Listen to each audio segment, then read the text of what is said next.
Hello, students, and welcome back. Let's continue our analysis of Going Places. Now, in part 1, we met our two main characters, Sophie, the dreamer, and her very practical friend Janzi. Today, in part 2, we're going to dive much deeper and explore a really important question. What happens when our dreams and our reality start to clash? So, here's our plan for today's explainer. We're going to start by taking a hard look at Sophie's home life to really understand the reality she's living in.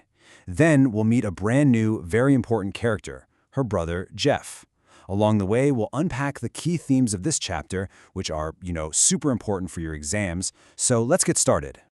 All right, just a quick recap to get us all on the same page. We've got Sophie, who is living in this huge world of dreams, right? She wants to open a boutique, maybe become an actress. And then we have her friend Janzi, who's always there with a reality check, reminding her, hey, we're probably destined for the biscuit factory. And that contrast brings us to the big question of this section, and it's something for all of us to think about. What actually happens when we start to ignore reality and just live inside our own dreams? The story now moves away from her friends and takes us right into her home, where we see the very reality she's trying so hard to escape. And this is where we meet her brother, Jeff. Okay, let's really look at this. The beautiful, glamorous world that Sophie has built in her head is the absolute opposite of her real home. And the author, A.R. Barton, paints a very, very clear picture of this reality for us. The description is blunt, isn't it? The house is small, it's steamy, it's cluttered. Her father is sitting there, tired after a long day of physical labor. There's a pile of dirty laundry just sitting in the corner. You see, with just these few details, the author quickly tells us that this is a lower middle-class family, probably struggling with money. This is the world Sophie is trying to run from.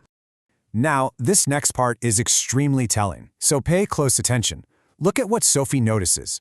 Her mother's back is literally bent from years of hard work, but Sophie, she doesn't seem to see that. What does she focus on? The delicate bow on her apron. Isn't that something? Instead of seeing a tired mother who really needs help, she zooms in on a tiny, superficial detail. This one observation shows us just how disconnected she is from her family's struggles.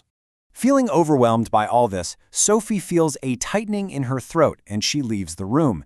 She goes to find her elder brother, Jeff. Now, Jeff is a very important character. In literary terms, we call him a foil to Sophie, which just means he's her complete opposite, and that contrast helps us understand her character so much better. So who is Jeff? Well, he's everything Sophie isn't.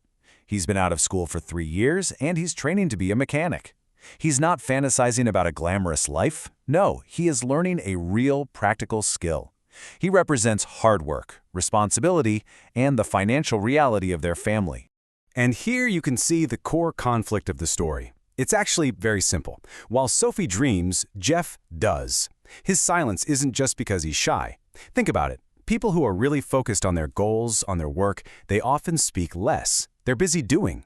Sophie doesn't get this. She's actually jealous of his silence because she imagines it's filled with all sorts of exciting secrets. Now, let's see where her imagination goes from here.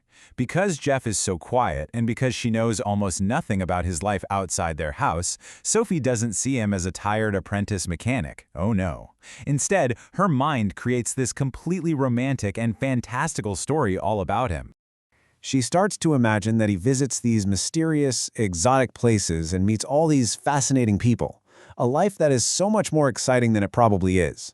In her mind, his simple daily commute to work becomes this epic journey into a glamorous, unknown world.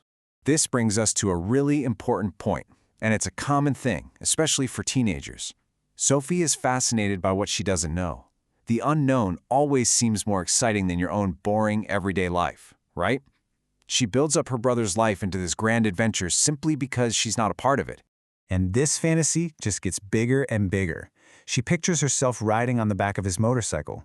But in her mind, he's not just her brother, he's a hero. And she's not his sister, she's a heroine. And the world isn't just watching them pass by, the world is applauding them. It's like a scene straight out of a movie, a complete and total fantasy. Okay, now we're about to see Sophie's escapism take a much more serious turn.